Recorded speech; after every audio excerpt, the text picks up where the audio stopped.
I invite you all to find your seats so we can begin the celebration of life.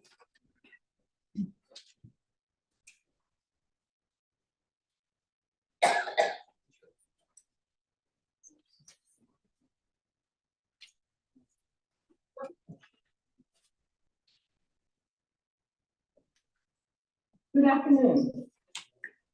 For those of you who are visiting with us, and everyone, welcome to the Auburn Unitarian Universalist Fellowship. We are located on occupied ancestral land of the Muscogee Nation, in houses and a building constructed by free, formerly enslaved African Americans. Welcome to all who have come to celebrate and honor the life of Conrad. And I thought it'd be kind of interesting. So if I call a category that applies to you, please raise your hand. His family, his friends, fellow congregants of this colleagues, and fellow artists. Welcome to all of you. We have come together today to pay tribute, to grieve, to remember him, remember, that means put him back together for us in our memory. Fully aware of the value of love and support that comes from this gathering. No one event can encapsulate a life, no one event can heal the pain of loss. We who survive are keepers of memory.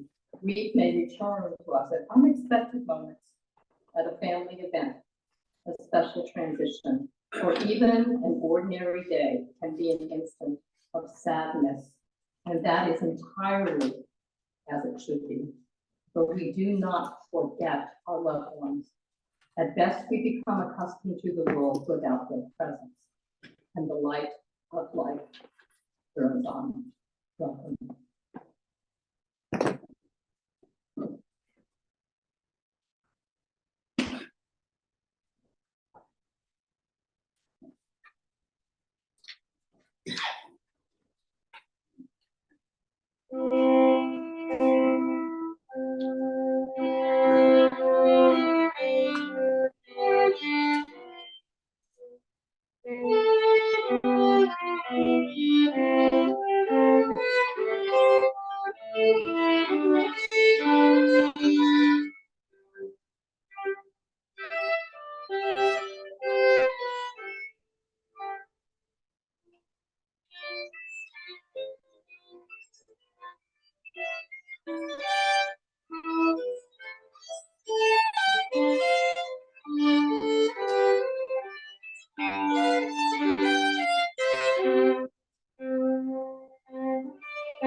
As is our custom, we begin the celebration of life by lighting the chalice of our faith.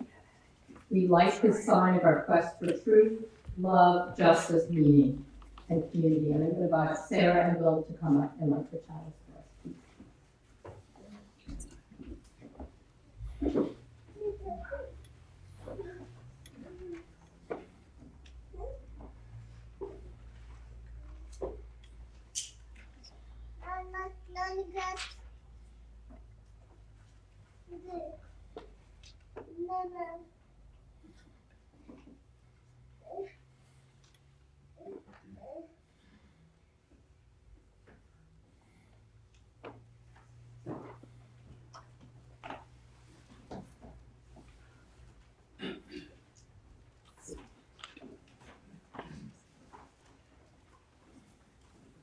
Hi, I'm Amy Kaiser, and I've known Conrad Ross for as long as I've been coming to the Auburn UU Fellowship, over 30 years.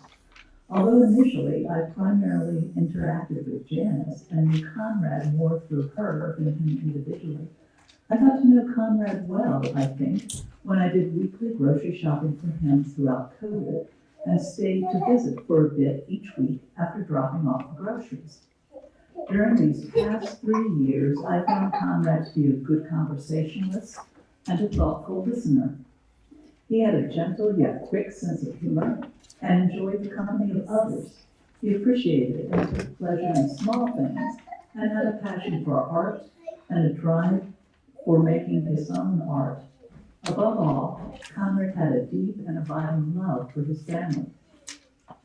The way our grocery shopping arrangement worked is Conrad would keep an ongoing list throughout the week and then take a picture of the list and text it to me. If I had questions, he would take a picture of the package of that item and text it as well.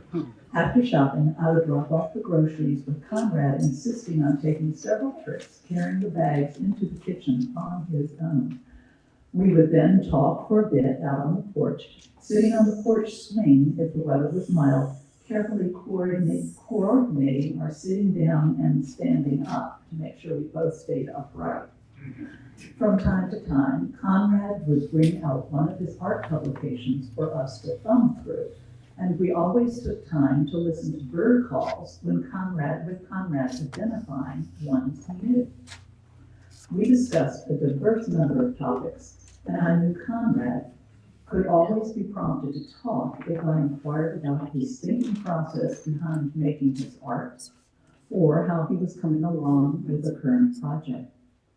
Memories of his family, particularly his father's shoe business, and the number of jobs Conrad held in his youth beyond working in the shoe store, also got much chat time. I don't think Conrad's days selling shoes ever really left him, since one day he looked at my bedraggled, worn-out shoes, commenting, "Looks like you need some new shoes." During the time of grocery shopping, Conrad became very interested in learning more about cooking and experimenting with new recipes.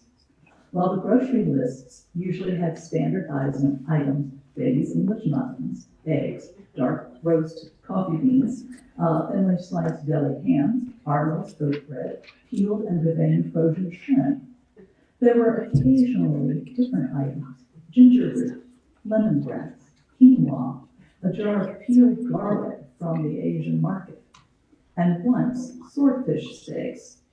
I was relieved that Conrad said the frozen swordfish would be fine, since the hunt for the fresh swordfish would likely to be unsuccessful. Conrad would often tell me about a specific recipe he had made during the week that was especially tasty, or how he might change it the next time he prepared it. There was a dish, I think, at Amsterdam Cafe he especially liked. So he called the restaurant to order the ingredients for it. Conrad then walked the 3 or 4 blocks to Amsterdam to pick up the order and prepared the dish for himself at home. Conrad also spent several weeks making various graham cracker recipes, and each Monday at the drop-off, he would have a few crackers from the newest recipe for me to take home, eat, and comment on. During porch visits, Conrad also enjoyed showing me the pop-up birthday cards, and I noticed one of them's right over there, He constructed yearly for each of his family members. These intricate, clever creations required both artistic talent and paper construction engineering skills. Conrad took pride in making each card a unique creation for each of the beloved recipients. And speaking of cards, during the AUF Valentine Express, Conrad wrote the loveliest cards to Janice. I knew this not because I peeked at the cards, but because the RA folks used to write the messages in the cards for the recipients. One Conrad wrote that has always stayed with me said, "Janice, you never cease to amaze me. How do you do it?" After Conrad moved to Azalea Place, we continued to meet weekly, even though there were no groceries involved. When we would take an occasional walk in the halls, Conrad would say hello to any of the employees we passed, calling each of them by name. Robert and I would pick Conrad up from Azalea Place on Sunday mornings to get him to AUF for services. Patience Millius was doing the same for Camilla, who lived across the hall from Conrad, and we often crossed paths in the hallways. One Sunday, even though we left Azalea Place before Patience, she and Camilla ended up at AUF before we did. Robert was teasing Patience about all the red lights she had run to pull off that feat, with Patience denying having done so with a quick, "I did not."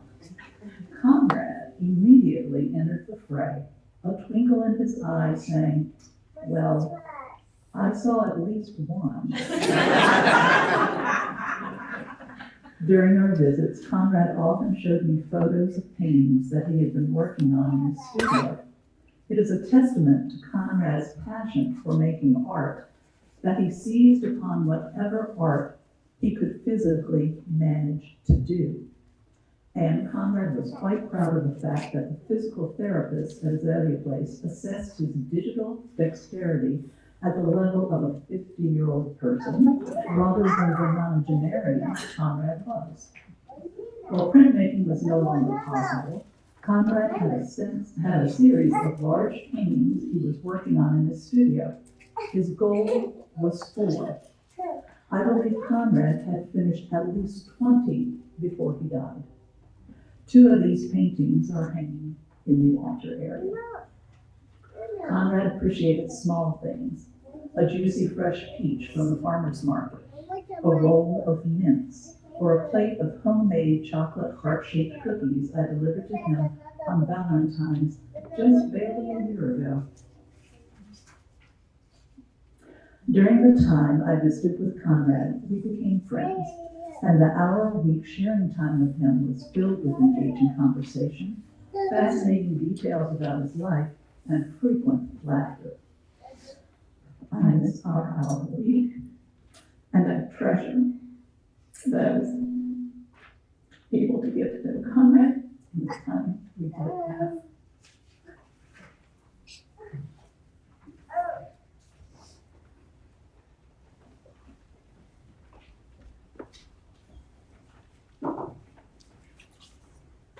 Good afternoon.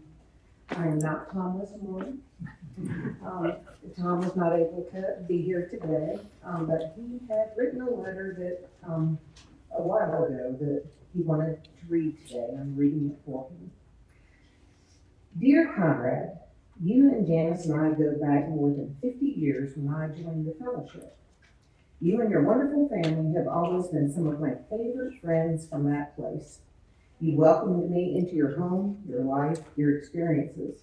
All your family are so gifted and talented, each in their own way, and this is part of your and Janice's legacy. I very much cherish the 2 hanging works of art we have in our home from the 2 of you. Both are lovely and treasures to us. I will always remember your delicious spice and herb popcorn you serve friends and family. I love it, and I wish I could have it again and again. I will also treasure the trips we made together to Montgomery, Beulah in Alabama, and Albany, Atlanta, LaGrange, and Tallapoosa in Georgia, and our one trip to South Florida with you and the family. I also enjoy getting to know your parents, who are such delightful people. You certainly are family oriented, and the devotion your family shows you is self-evident, reflecting the admiration and commitment they have of and for you. I also want to thank you for the love and time you gave me and Michelle as a couple. Thanks for organizing and hosting my bachelor party at Fellowship, but mostly serving as a mentor to me and a care partner while you did your best for Janice during her last couple of years, especially when things were not easy for her or you. You were always by her side, just as I was with Michelle, but you led the way and mentored me during that time of our lives. Thanks so much. Love you. Thomas Moore.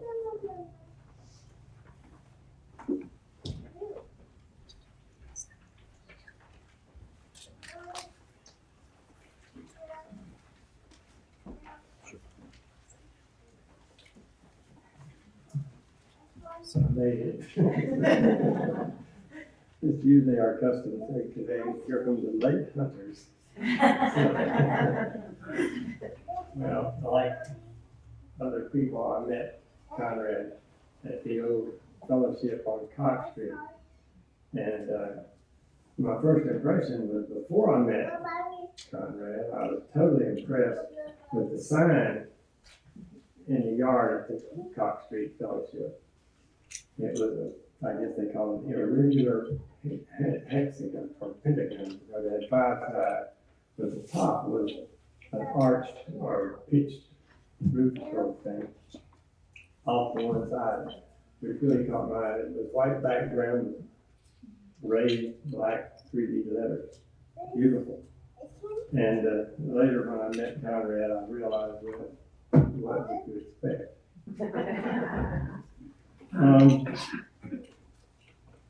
The memories I have when I think about Conrad, that sign is one of the first things that comes to my mind. It's sort of anchored to Conrad. When we first visited the family when they lived on the corner of South Gay and Miller Street, a little frame house that I don't know what's there now, but parking lot, that's a big mistake. Oh, yeah. About the time, I think the first time I visited, Rachel was still crawling around. And I didn't mention that. I guess the first time I went to the fellowship was about this time of year in 1964. So I think I topped the last 2 as far as time knowing Conrad. But Conrad was a close friend, and he kept up with me more than I kept up with him, I think.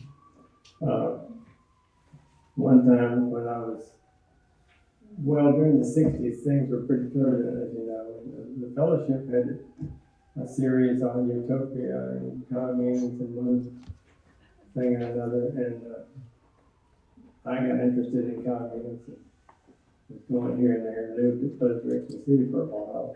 Left there and went to DC, and on my way back to Resurrection City one time, I was hitchhiking. I made it to Auburn, and I was sort of stuck. I couldn't get anywhere. And then I said, I've got to call Conrad. So he came out, picked me up off the highway, brought me to the house. They let me eat supper with him, and I think I had to kick Joe out of his bed. No, they kicked him out. I did. Anyway, I got to spend the night with the family before I hit the road back to Selma. Afterwards, Conrad would drop in at Carolyn's and my little hovel on Glen Street, where Wayne Foster, I guess it would be East Glen, our little downstairs apartment was right next to the community drug dealer, but Conrad didn't mind that and kept up with us there. And then again, going back to communes, Carolyn and I moved to a commune in Virginia just south of Charlottesville called Springtree. And Conrad and the family were traveling in the area, and he and I have been keeping up, so we invited him to come see us, so he brought the family tank over, and we gave him the tour of the commune, community kitchen and library and eating facilities. And each adult had a small private room and not enough room to keep all of our clothing, so we developed what we call community clothes. If you didn't need something, you put it in community clothes, and anybody that wanted to wear it, go get it and wear it. But anyway, I don't think that impressed the kids too much. Conrad was telling me that as they were going down the road afterwards, one of them, I don't know which one, y'all can tell that, Rachel, she says, I'm sure glad we don't have to live in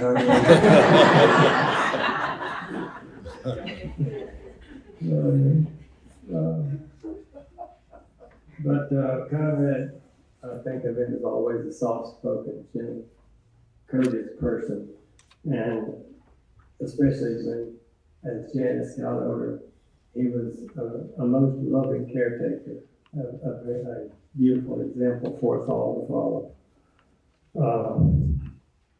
So it was about this time of year, 60 years ago, that I met and said hello to Conrad. So now on our 60th anniversary, I'll say farewell, Conrad. We'll miss you. Bye.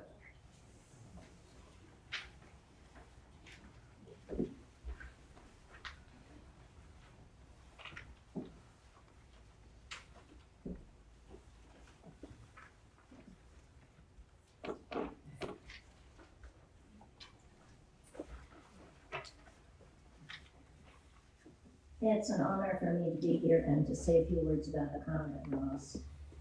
I'd like to speak about Conrad as a fellow artist, a fellow meditator, and a friend. When I moved to Auburn, I was living from a job at the University of Wyoming and looking for a job, which I eventually found at Emory University. I went to Auburn Art Department specifically to meet Conrad, who had studied at the University of Iowa. That program, led by Mauricio Lazansky, did much to foster the development of printmaking as a respected art form in the 20th century. It was through Conrad and Janice that I discovered the world of artists in Auburn, Alabama. I shared with Conrad a love of printmaking, and especially for etching and engraving, those processes which come quite directly from drawing. The image is drawn on a colored copper or zinc plate, made into an incised image through use of hydrochloric or nitric acid or by traditional engraving tools. Etching is hard work, requiring use of large equipment, acids, and physicality. Conrad built himself a studio, the White Cross Press, and created his own work there, but he also developed portfolios, which involved inviting artists to a project and publishing the works as folios. He would always add a printed colophon, including observations about the processes and the artist's intentions and the patrons, or the patrons, lucky enough to have them. Printmakers joke that you have to be a bit of a masochist and compulsive to be a printmaker. Through our shared interests, I forged a strong friendship with Conrad and Janice, a wonderful painter, and their rich community of friends.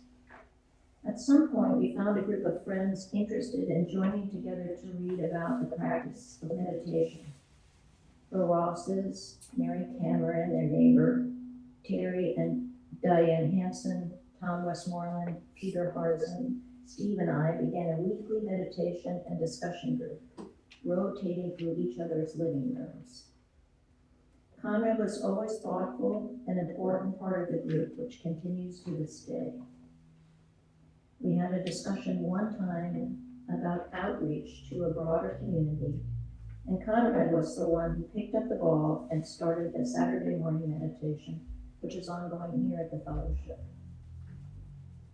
Conrad always continued to work in his studio, experimenting and honing his skills and working through the rich life he had. The loss of his wonderful wife Janice was a hard event, but his dedication to his artistic pursuits continued in his last days. As you look around here in the fellowship, you'll see some of the works, only some, that he made over the decades. He was a formidable artist, dedicated to his craft, a proud and generous husband and father, a mentor to others in the field, and an artist to the end. Conrad's life was very well drawn. In the terms of printmakers, we would say, Conrad left an impression on his work and life. He will remain etched in our memories.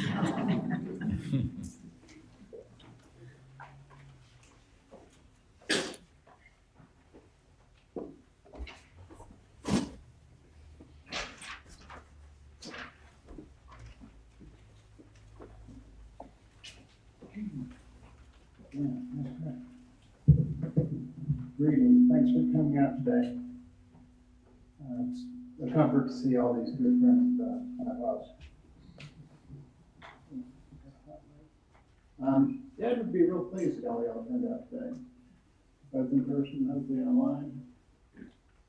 I know it honors him. I met him a very long time ago. And I'm grateful to have such a span of time to experience him through many different lenses. Dad was a unique creature who defied category. You wouldn't ask a fish why it swims, it just swims. You wouldn't ask a bird why it flies, it just flies. The thing about Dad is he was a man who was driven to create. You shall know him by his fruit. In addition to everything obviously displayed here, you should know that he was a skilled furniture maker. Also, he was a fearless mechanic. I don't know why it became necessary, but one day he got out of toolbox, tore into the rear axle of my bicycle, cleaned all the guts down to the individual ball bearings, reassembled, repacked, that coaster brake, and it worked. I wish I could remember more details, but when I was 12 or so, we worked on a project of gluing together balsa wood and strips, creating a framework, glued tissue paper to it, and in short order, Dad had created an airplane, and it really flew. It was magic. He was a magician. And I'm going to hold on to the recollection. There was no plan, and it was a creation straight out of his head. I went on to become an engineer. And I often have to remind my clients that I'm not a magician, although somewhere in my heart, I wish that was true. As an engineer, let me share a fun fact. I can tell you that some of the densest material known to man between the ears of a Ross. And there it was. But for Dad, there were layers in that dense brain. Where he wove his work into an amazing depth and breadth that aren't obvious on the first or second or many, many more takes. And I'm here to tell you that those artist statements that get thrown around barely plumb the depth of what's going on with the work of somebody like my father. I wish I had the capability to explain this better. Let me just say, I'd be happy to, if I never heard the word juxtaposition.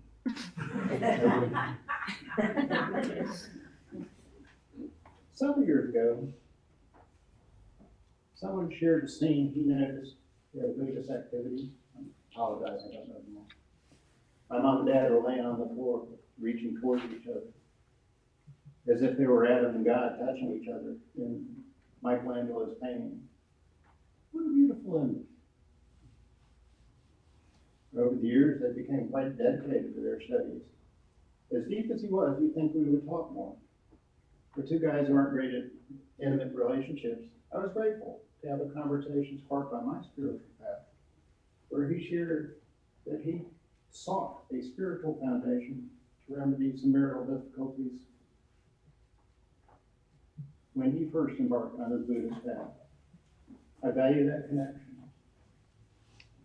And I believe it gave him an added layer of connection with my mom and to this world he loved dearly.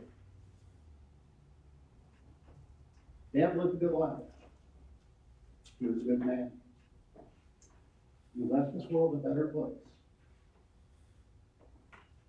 And I'm glad that he was able to make art right up until the end. He faced death bravely. He lived his final days surrounded with love. And I'm grateful he was my father. I miss him.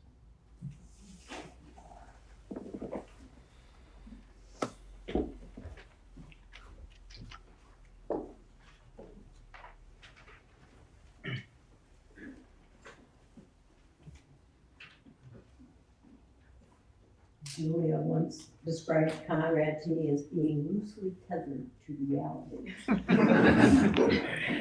love that image.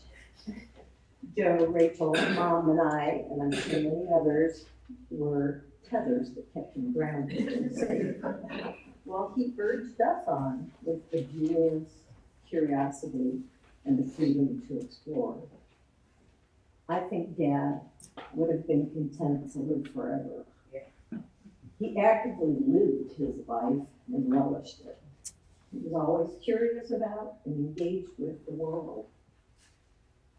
I have long been amazed at his willingness and ability to learn and change. Not something older folks are best known for. His curiosity and willingness to grow developed through the study of Buddhism, meditation, and yoga.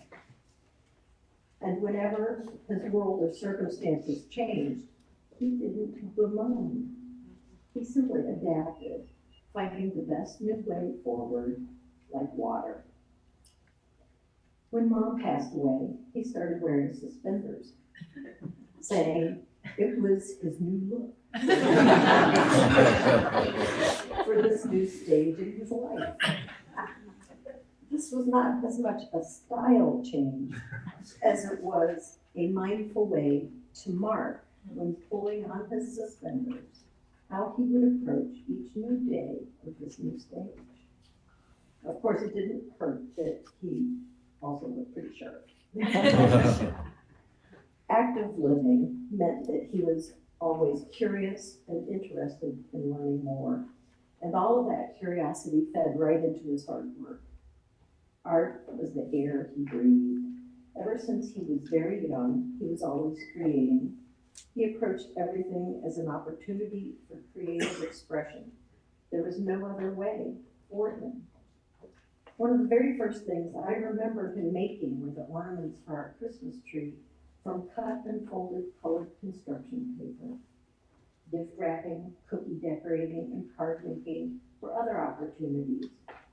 Later, when he took over the cooking responsibilities, recipes too were merely starting points. Sometimes that worked better than others. All in all, he was a very good cook. At home, we experimented right along with him, trying our hands at raku pottery and macrame. And when he began dialysis a year ago January, he told his kidney doctor, "I have 4 paintings I want to make."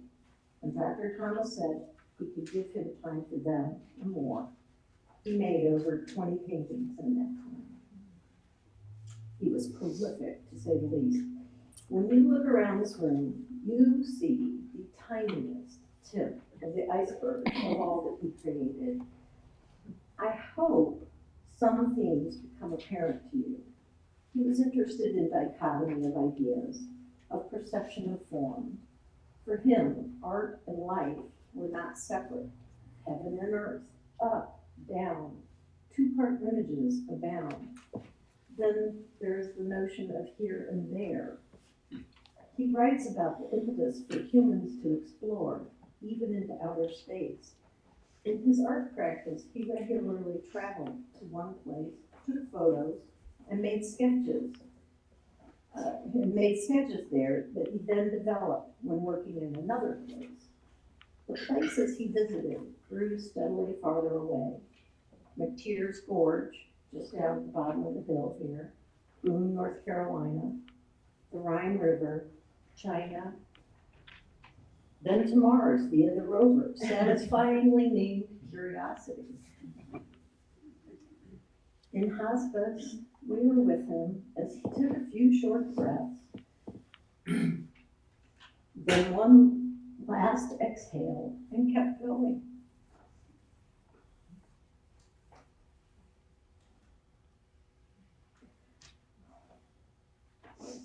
I imagine him in a new place now, even farther away, but still engaged in learning and creating. To the writing prompt, if anyone asks how I want to be remembered, please say the following about me. He wrote, I practiced my art all the days of my life. And he did.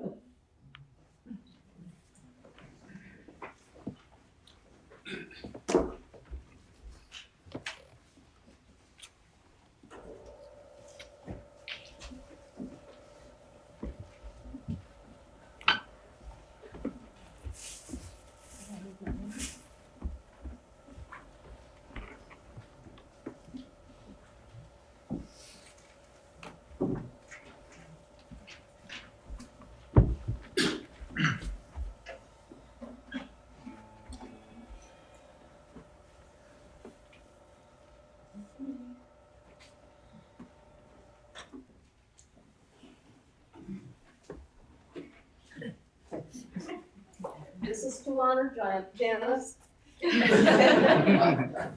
Hope she doesn't take offense. I got a Buddha to honor Conrad. And because we are both of a certain age, please excuse our warbles and flutters in our voices. This was written by AUF former member Ted McKay. Ted McVeigh, boy, I told you about these warbles. And he started writing after he retired from Auburn University. And so this is an example of what he called old person love song. And we're doing it to celebrate not just Conrad, but Conrad and Janice, who, from the view of those who only knew them for the last 20 years, they were inseparable. Do we have a mic on? Oh, I don't have any. Laura. Sorry.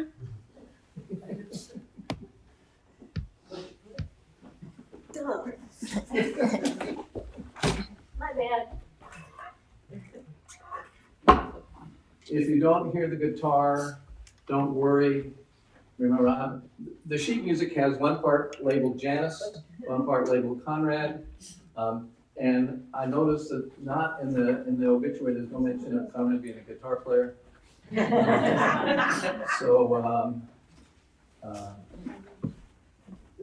don't mind it if you're not missing much if you don't hear it.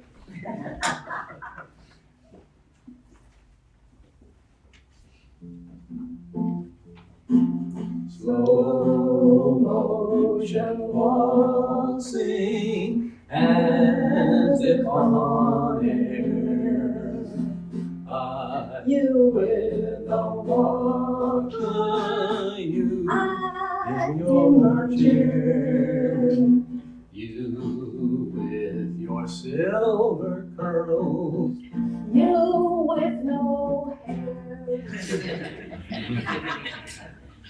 Slow motion waltzing, I think our won't be a pair. Just leave it rehearsed. Slow motion, oops. One step per measure, one step then once more two. I take such pleasure in waltzing with you.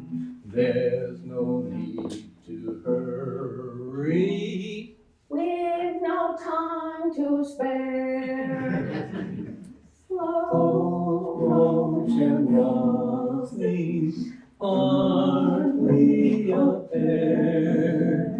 I will raise my arm now, you pretend to twirl. I can close my eyes and see your skirt all in a whirl. I can close my eyes and see how you smartly bow. Oh, I wish our long loved friends could only see us now. One step to measure, one step and rest for two. I take such pleasure in waltzing with you.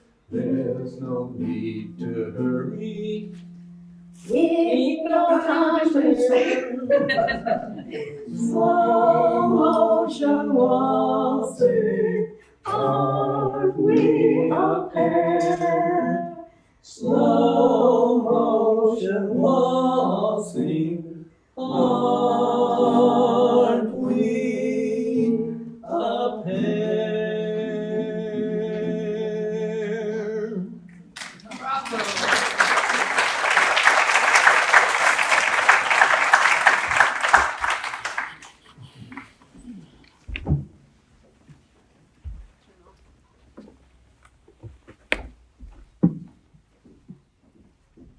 I guess my memory's just a bit better than his.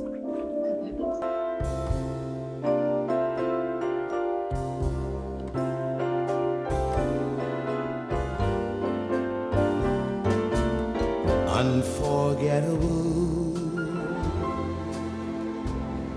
that's what you are.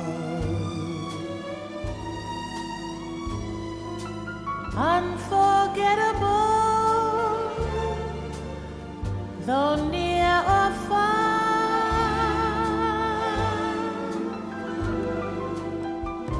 Like a song of love that clings to me, how the thought of you does things to me never before has someone been more Unforgettable in every way.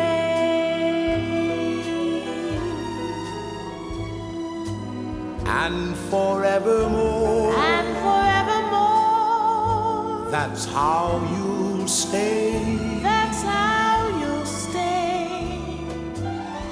That's why, darling, it's incredible that someone so unforgettable Thinks that I am unforgettable too.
I listen to the wind of my soul.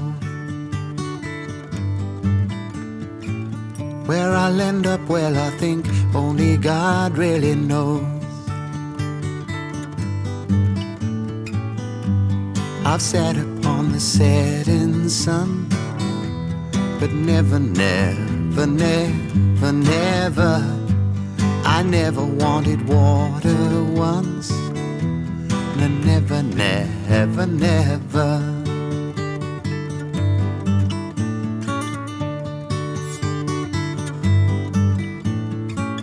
I listen to my words, but they fall far below.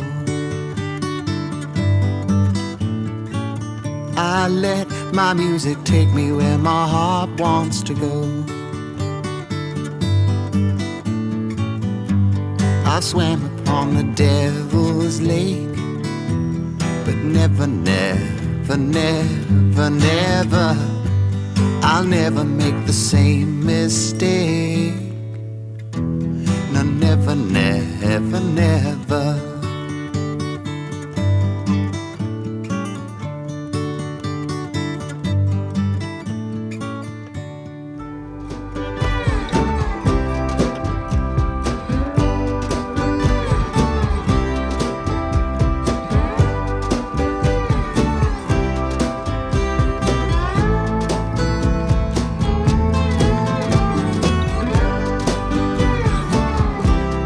Not for you,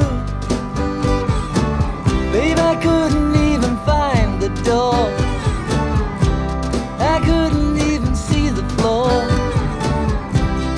I'd be sad and blue if not for you.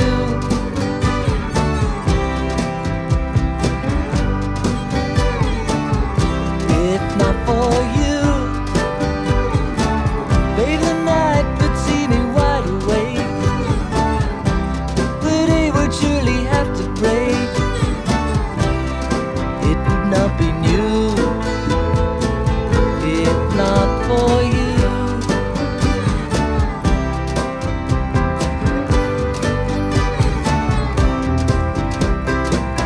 If not for you, my sky would fall, rain would gather too. Without your love, I'd be nowhere at all. I'd be lost if not for you.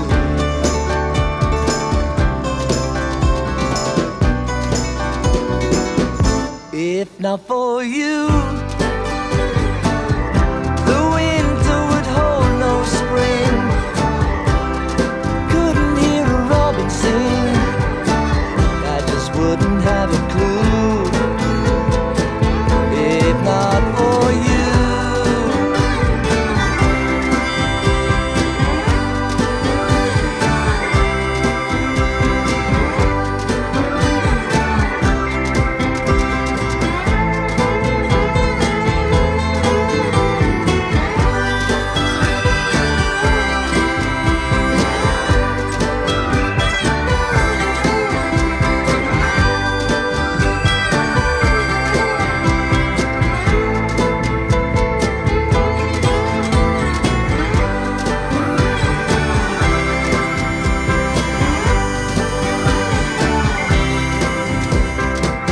If not for you, my sky would fall, rain would gather.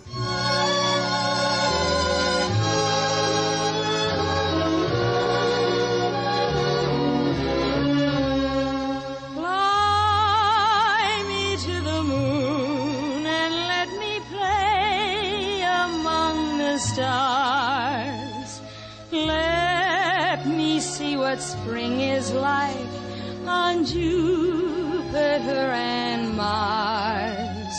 In other words, hold my hand. In other words, darling, kiss me. Fill my heart with song and let me sing forevermore. You are all I long for.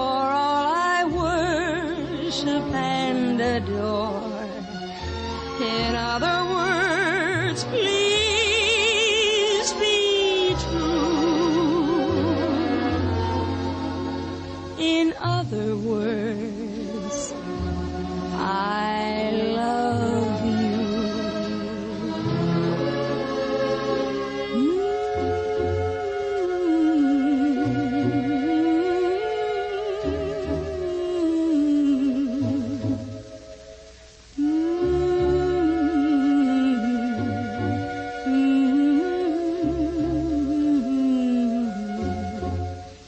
In other words, please be true.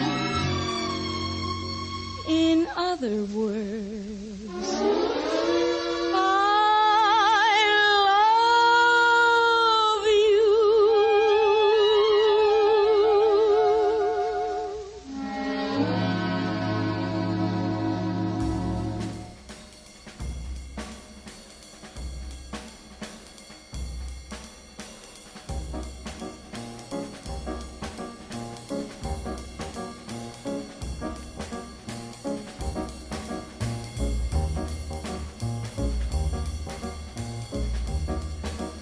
I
love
I'm wondering if we could get the mic that we usually use for voicing concerns up here in the middle. Thumbs up.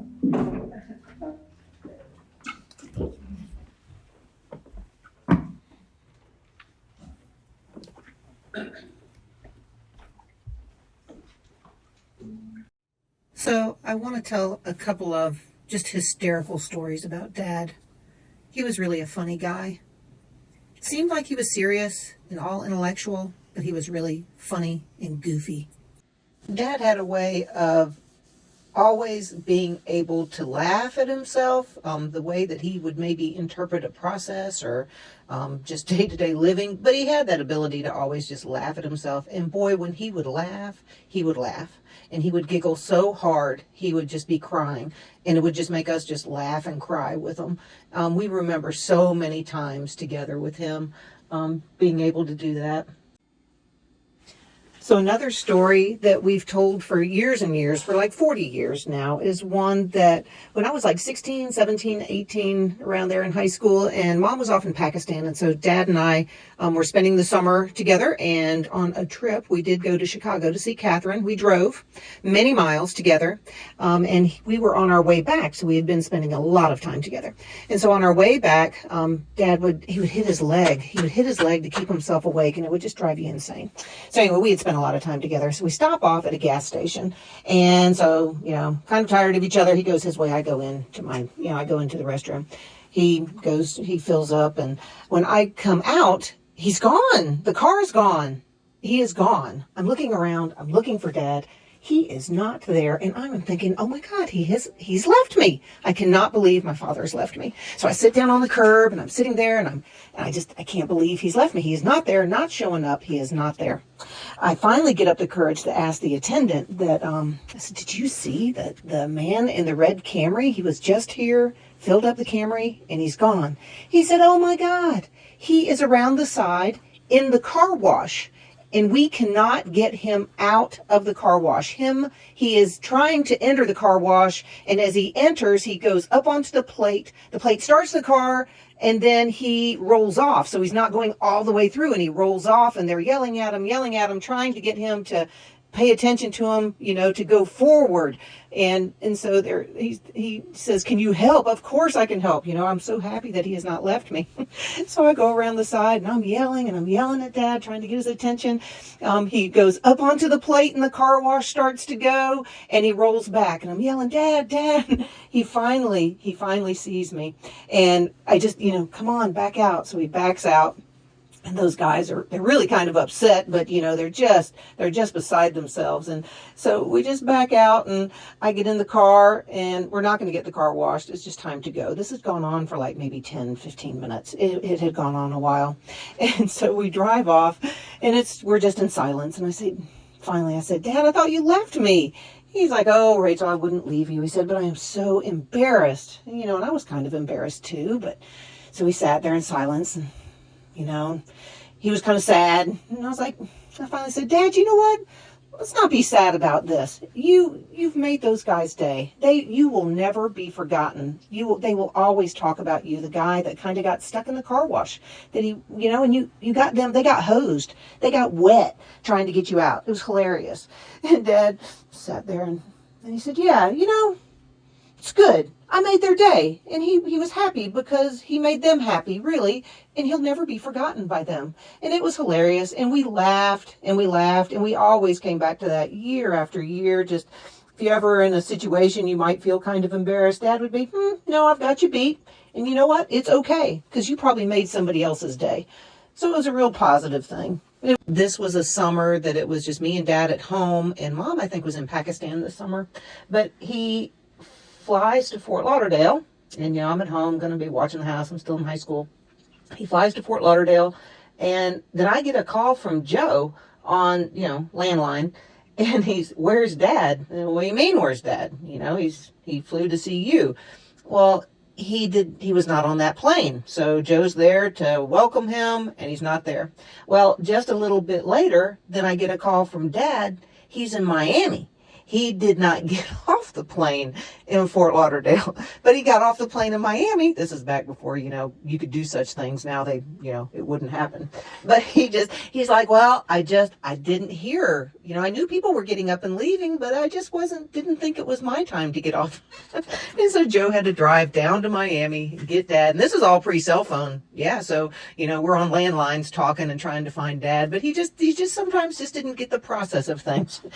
he would forget like what had happened to him and maybe to others. So as the nurse, or, when you come into the doctor's office, they talk about your medicines and they talk about your medical past. And so he would go down the litany of them, and they would ask about, so what kind of surgeries if you had. And at one particular one, he tells the nurse, well, he'd had an appendectomy.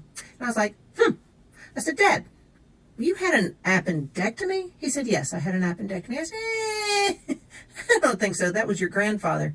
Oh, he says, that's right. No, I did not have an appendectomy. That was my grandfather. So you'd really have to watch him, because he would say it with all seriousness. And, oh, oopsies. No, that wasn't right. I'd forgot to say this earlier, but I did have an appendectomy. Yes, I had one, and my great-grandfather had one, but not Dad. But anyway, here I am. It's 3 a.m. It's going to be an emergency appendectomy. Mom and Dad knew I was at the hospital. Mom did not come, but apparently Dad did not like hospitals, and he wanted to be sure family was there, and my husband was there, but he wanted to be there. So it's 3 a.m. and I'm already, ready to go into the operating room. They're taking me up in the elevator, and I'm, totally woozy and out of it. And I hear the guy, that's pushing me go, sir, you cannot be on this elevator. This is the operating room elevator. And I just, my eyes are opening up. There he is. It's Dad. They're like, how did you get to this elevator? And he's like, I don't know how I got to this elevator, but that's my daughter. Hey, Rachel. I was like, oh, Dad, hey. And so they're like, sir, you cannot be on this elevator. It's the operating room elevator. So they get him off and get him to the room. And then, he was there, I guess, when I came out. But I just remember, oh, there's Dad, and he just shows up. There's no telling how he got on the operating room elevator, but he did. Another one that is of medical funny, even all the way up to the end with Dad, and we were doing COVID testing with him. This is prior to him that week going into the hospital. They're testing him every day at Azalea Place, and one day he was not going to be able to go to physical therapy there, so I call the physical therapist and tell him, he's not able to go. He is just trying to keep himself isolated, and she understood. But then she called me back and she said, what is going on at your dad's room? They have, they have the tape out. Everybody is gowned. They all have gowns on. It's restricted access. And I was like, he doesn't have COVID. So I don't know. So I call the front, and I talked to the lady in charge, and she said, oh, it's just a total misunderstanding. They asked your father, on his COVID test, did he test positive? And he said it was positive. And so they all freak out, run out, and they do all this, sterilization, he's quarantined off. But what Dad meant was it was a positive result. He was negative. He had 2 positive results, meaning he was negative for COVID. So it was, it was just backwards. But no, he was negative. But to him, it was a positive test because he was positively negative. One Christmas, I don't know who got them, but somebody had got everybody red big lips. And you can see on the picture, here we are, we're all sitting on the couch having our picture taken with our big red lips. And there's even Akiko is with us in this one. And behind those lips, we are dying laughing, just dying laughing. We didn't realize till, we really looked that Mr. Potato Head's on the coffee table in front of us. Pop, Conrad-y daddy, Dad. I do miss Dad. I'm a project manager, and he had become my project. I talk to him daily, and, some days I talk to him hourly. He was a good soul, and he tolerated my will for processes, and, he really began to not only welcome them, but in his words, he counted on me for those. We had fun, and we had stories. I loved the laughing, so much laughing. I'm going to remember those most, my times with Dad and Joe and Catherine. I miss Dad. Mush, Pa, mush. I'm sorry I interrupted it. All the memories, I think we appreciate the eulogies, the video memories, all of them are so wonderful. And now we're going to give people a chance to briefly share a memory, kind of like in the spirit of our joys and sorrows for those of you who belong to the congregation. So I would encourage those of you who want to share a memory to line up along here, get some distance, because we do have some COVID fears going on, so we want to have some distance. and then come to the microphone and share. And we're first gonna have people who are here in the house, and then somehow or other, Daryl and I are gonna make sure that people that are on Zoom also have a chance to share. I know we're gonna start with Sarah. She's gonna share.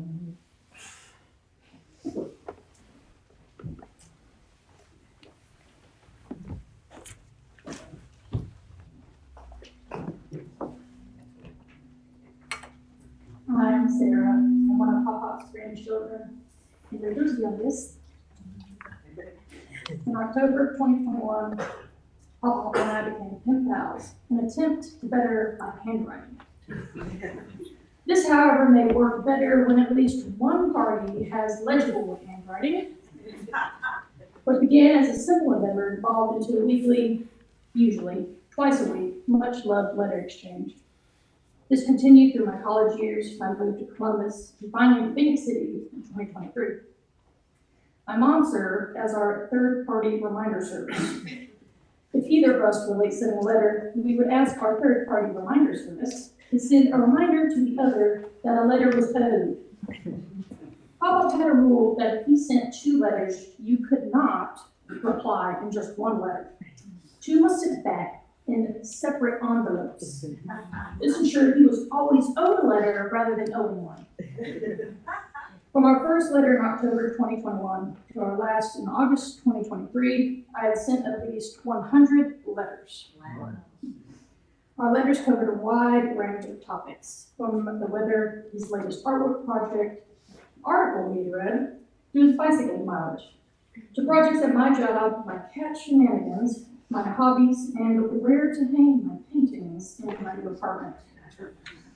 Growing up with a speech impediment made it impossible for me to get the words from my brain out while trying to keep up with the conversation.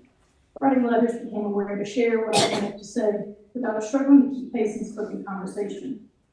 Pop-Up regularly took me to speech therapy lessons when I was little until I started school, and he understood my struggle. Letters could go for pages compared to when we were together and simply enjoyed each other's company and didn't have to speak too much in detail, which he enjoyed. This did give us more to write about in our letters, as we would almost immediately write to each other about how we enjoyed our time together after the visit. In 2023, when I shared my New Year's resolution to read 20 books, he took on the role of my literary guide, sending me on a journey of self-discovery with his many book recommendations. Henderson, the Rain King, and When Things Fall Apart were 2 that left a lasting impression. Henderson, the Rain King moved him deeply, leading him to create a series of paintings from his perspective. The story of journey to finding one's true self, overcoming inner struggles, and discovering a sense of purpose and fulfillment in a world that often seems chaotic and absurd. I've returned to the book When Things Fall Apart many times for different topics. I've returned to it after Pop-Up passed for some insight. This is something that I took from it. Death cracks your heart open. It hurts, and we close our hearts to block ourselves off from the hurt. But the hurt transforms. When you inquire about the hurt, what you find is that you experience love, the real deal, that it's supportive. And the person you love may leave this plane of existence sooner rather than later, but love isn't going anywhere. I'm certain of that as I am anything. Unique aspects of my grandparents were evident to others who saw them differently than I did. To me, they were just me and Papa, whose house echoed with the sounds of NPR and All Things Considered tune, and the fish tank that would greet us on Fridays after GCBY.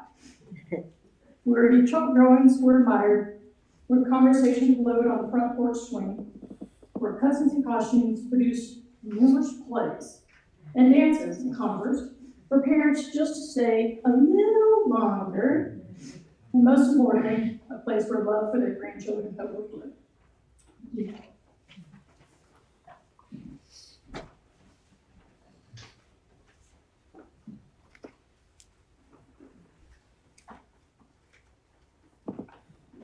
I told this to Catherine earlier, and I'm going to share it with all of you. I don't remember how many years ago it was, after I played something crazy love recorded. I played the church, by the way, in case you didn't call him. He asked me for a copy of the music. So I assumed he played.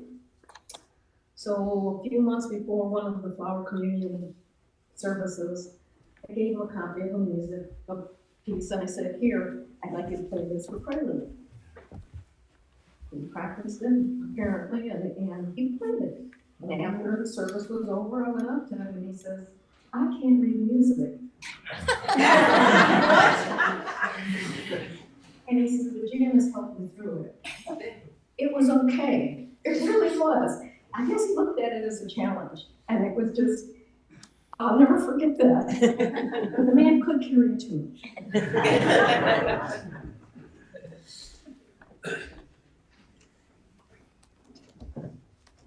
So I met Conrad about 10 years ago, 11 years ago, maybe when I moved to Holland, here at AUUF. Maybe it was at a humanist meeting or a regular Sunday service. And one of the first things I remember about Conrad was seeing him eating a piece of pie. And I used to think that I had no idea what the phrase being in the moment meant. But seeing Conrad enjoying that experience was very clarifying.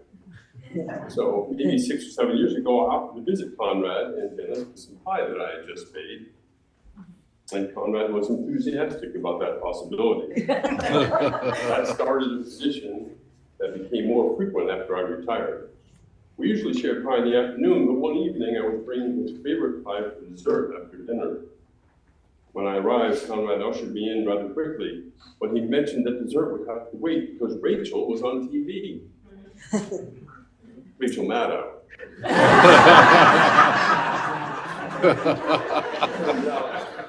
Blueberry pie was no match. We usually spend most of our time talking politics, but occasionally Conrad would reminisce about his early days teaching in Louisiana, or bragging about his family, or often talking about a good friend that he used to play chess with. And he mentioned that so I mentioned that I had once upon a time, used to play a little bit of chess many decades ago. And I could tell he had a glimmer of hope that I would offer to play. And so I finally offered to take my chessboard over to Azalea Place. But he said, no, we would have to play with his set at his house one day. So the day finally came, actually just a couple of weeks before Conrad's death. And I discovered that I had never really played chess because I never played with a clock. You're playing chess, you know you're outmatched when you're 10 moves or more into the game and your opponent is still only taking 2 seconds to make a move. So, I found myself under relentless attack. When I thought back on the game, it occurred to me that I should have asked Conrad whether that style of play was consistent with his Buddhist teaching. What I most admired about Conrad was that all through Janice's long decline, he remained very kind, understanding, and respectful when he interacted with her. He was so patient. I can only hope that if I'm ever in a similar situation, that I can behave with half as much grace.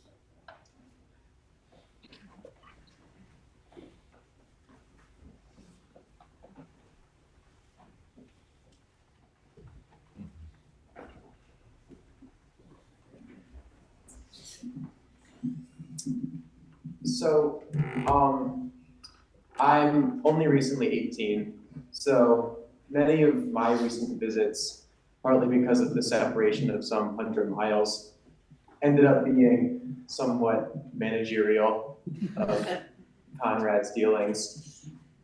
Yet, I find that even in those moments, I was able to get a sense of his personality when he would leave something behind, or lose a wallet or a phone or his hat, or get his suspenders tangled. And my mother would rush off to the back to find whatever he was leaving behind. And he would glance at me and grin and scoff and sit back down on the couch for another 5 minutes before he had to go anywhere. And I think one of the main ways that I learned to, or got to know him, was through all of the things in the house on Wrightsville. all of the time that I spent there was in the upstairs room. It was once theirs. And some of my most important memories are from paintings as well as other things. Just to keep it brief, one of the most important things to me was that painting hanging in the back there, one of which we have hanging in our house all the way back in Chicago. I think every time I sit and look at that painting in our living room at home, and every time I looked at it when we visited here, it felt like maybe our house wasn't quite so far away. And I still hold on to that feeling every time I sit and look at that painting back home in Chicago.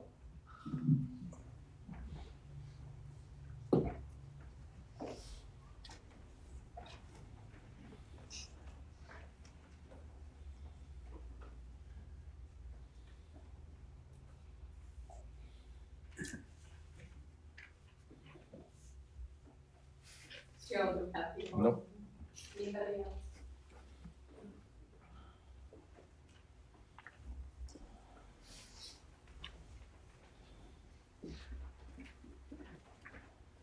My name is Jim.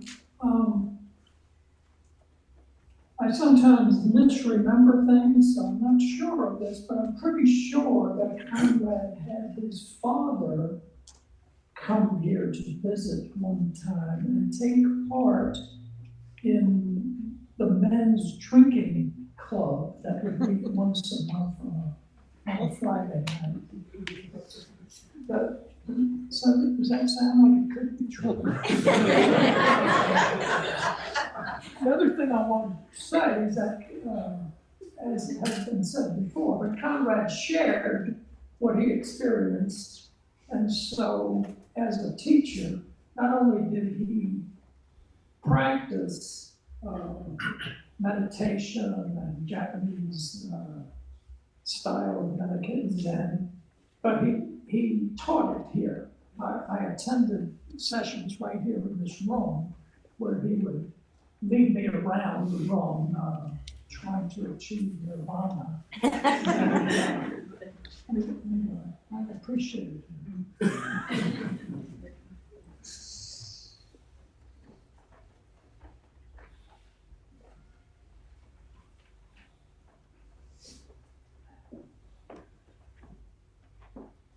I've known Conrad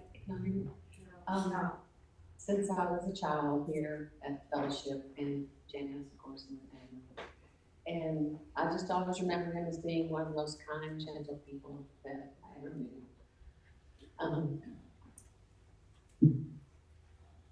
Sorry. I never like to speak of these things.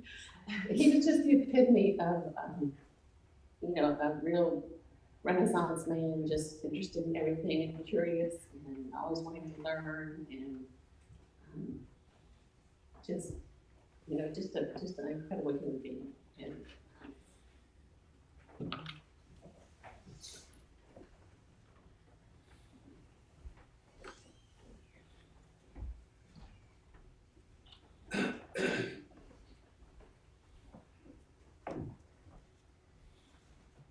I just wanted to thank Conrad's family for Conrad, because as Amy said, he came into our lives and he really did come in. When Amy was first delivering groceries, at dinner time, what was it this week? What was it, you couldn't find? Or how many grocery stores did you have to go to? Because she really tried to get that brand and that in. And then later, when he was at Azalea Place, it was at dinner time. Well, what did you talk about? What was going on? And it was always kind of depressing. Well, he mixed up his time, and he was in physical therapy, so I didn't get a chance to talk to him. But then it was always okay next week. And then finally, when we were driving him from Azalea Place to the Fellowship, we'd always have some really interesting conversations, even if it was what kind of cloud you have, you know? Well, Conrad did this cubes. No, I don't think so. And I found two things about it. One was, he had a thing about authority. He didn't like it. And he told the story about when he was still teaching, and he had an underground art supply business going on, which the department head, which I don't think he liked very much either, really frowned upon, but it sort of gave him a kind of a thing that he did it. And then finally, he had this really kind of, you know, obviously a sense of humor. And Amy had been telling me that they've been discussing his, you know, latest paintings. There was this one that he was working on, and they would talk back and forth about this painting. And so one day I was driving him, I was by myself, and I said, Amy's mentioned this painting. And he goes, oh yes, I finished it. And I said, oh, that's great. He goes, let me show you. And he pulls out his phone, and I'm driving down Glen, and he said, here it is. I said, Conrad, let's wait just a second. And I pull up the stop sign by Glen Davy, and he shows me this picture. And it's of this muscular male dude. I'm going, huh, were you the model? He looks over and kind of smiles and goes, oh no.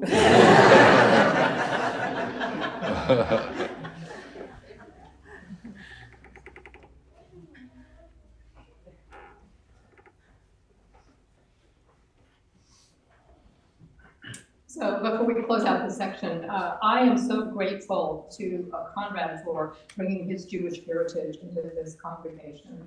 The presence of him visible with his menorahs, and thank you, Amy, and his family for making sure we have that. But it's really important to me, and I think it added the richness that will be his gift to us going forward. I really do appreciate that. We'll have plenty of time after the service to continue to share memories, in fact, for weeks and months and years ahead. So thank you for sharing the memories.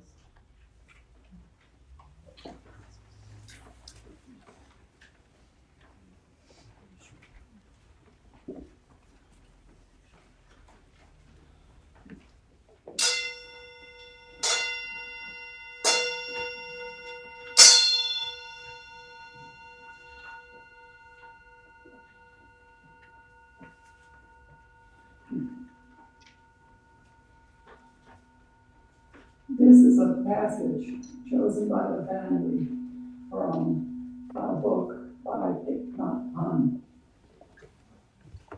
A wave on the ocean has a beginning and an end, a birth and death. But Avalokitesvara tells us that the wave is empty. The wave is full of water, but it is empty of a separate self. A wave is a form that has been made possible thanks to the existence of wind and water. If a wave only sees its form, with its beginning and end, it will be afraid of birth and death. But if the wave sees that it is water, identifies itself with the water, then it will be emancipated from birth and death. Each wave is born and is going to die, but the water is free from birth and death. When I was a child, I used to play with a kaleidoscope. I took a tube and a few pieces of ground glass, turned it a little bit, and saw many wonderful sights. Every time I made a small movement with my finger, one sight would disappear and another would appear. I did not cry at all when the first spectacle disappeared, because I knew that nothing was lost. Another beautiful sight always followed. If you are away and you become one with the water, looking at the world with the eyes of water, then you are not afraid of going up, going down, going up, going down. But please do not be satisfied with speculation or take my word for it. You have to enter it, taste it, and be one with it yourself. And that can be done through meditation, not only in the meditation hall, but throughout your daily life. While you cook a meal, while you clean the house, while you go for a walk, you can look at things and try to see them in the nature of emptiness. Emptiness is an optimistic word. It is not at all pessimistic. When Avalokita, in his deep meditation on perfect understanding, was able to see the nature of emptiness, he suddenly overcame all fear and pain. I have seen people die very peacefully, with a smile, because they see that birth and death are only waves on the surface of the ocean, are just the spectacle in the kaleidoscope.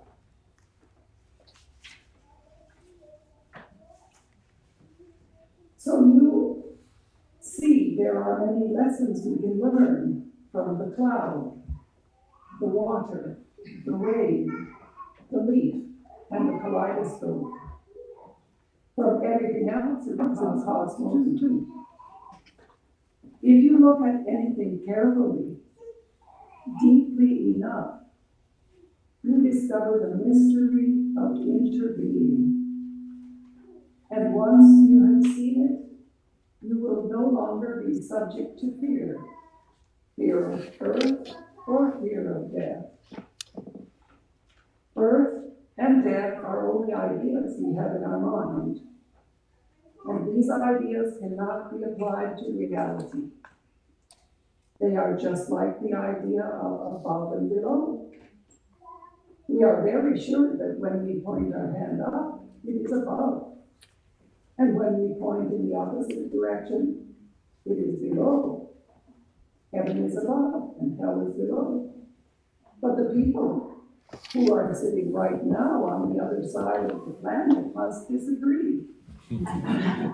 Because the idea of above and below does not apply to the cosmos, exactly like the idea of birth and death.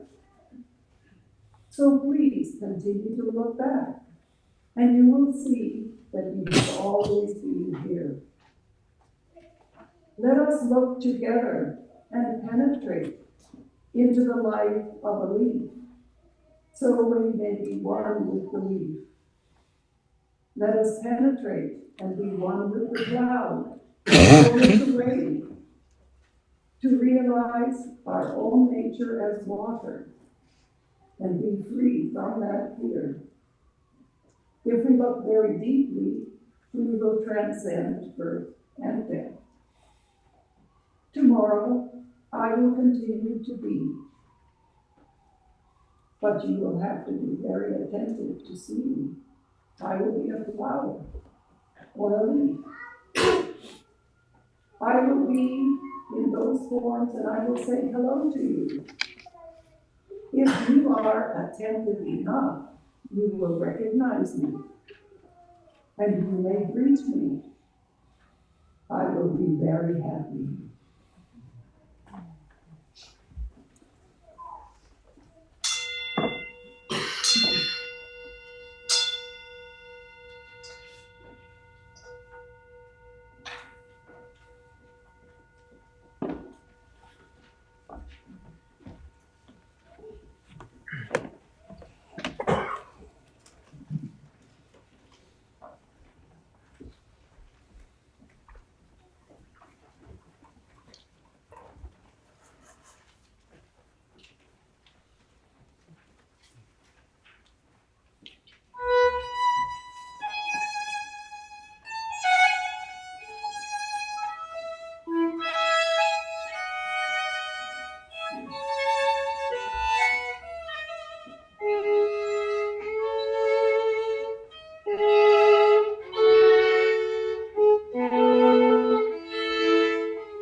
Let us enhance and exalt ourselves in spirit and man. Let us acclaim the preciousness of God. Let us show gratitude for life by patient and service.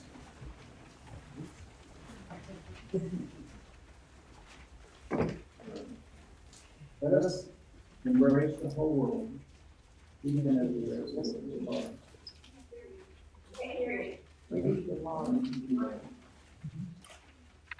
Let us embrace the whole world, even as we wrestle with this Lord.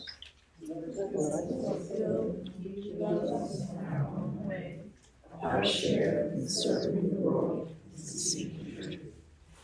May our commitment to life help us strengthen human spirit and peace of mind. May healing and peace permeate and cover all of Israel and all those who dwell on earth. Let us say, may it be so.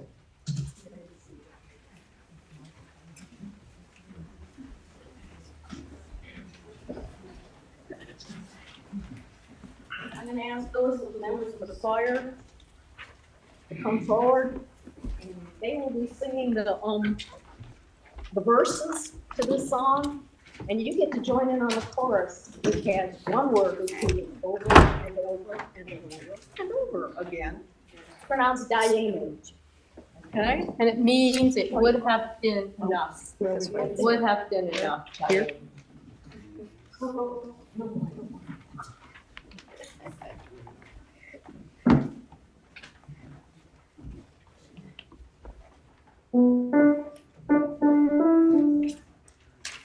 Gotta give them credit, they don't know Hebrew. I don't either, but they did it. 2, 3, and. Ilu hatsi hatsi anu hatsi anu nizrayim hatsi anu nizrayim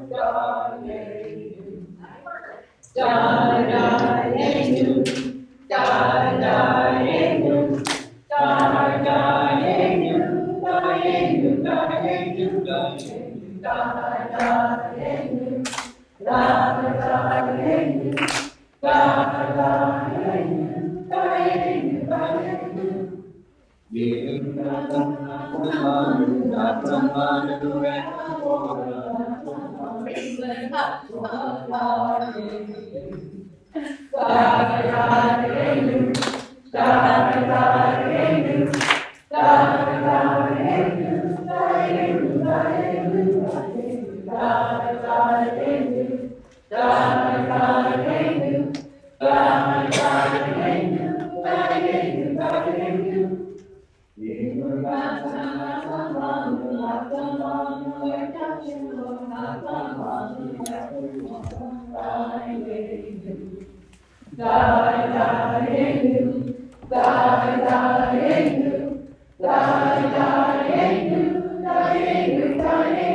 I'm going to read the titles of singing and closing words, and then we have our folks come up and extinguish the chalice. As we extinguish the chalice, these words by Helen Keller. What we have once enjoyed, we can never lose. All that we love deeply becomes a part of us. So we will come up and extinguish the chalice.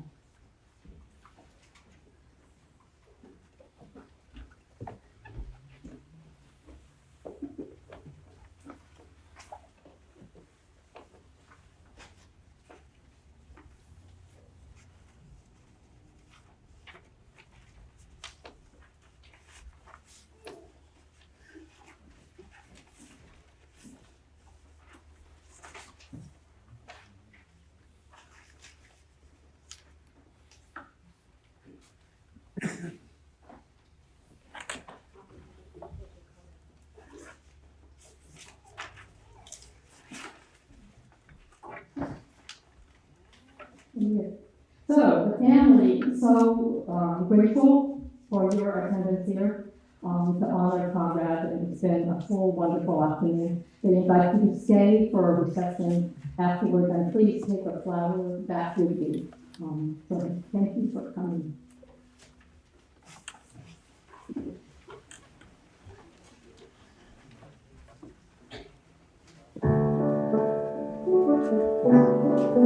Thank you.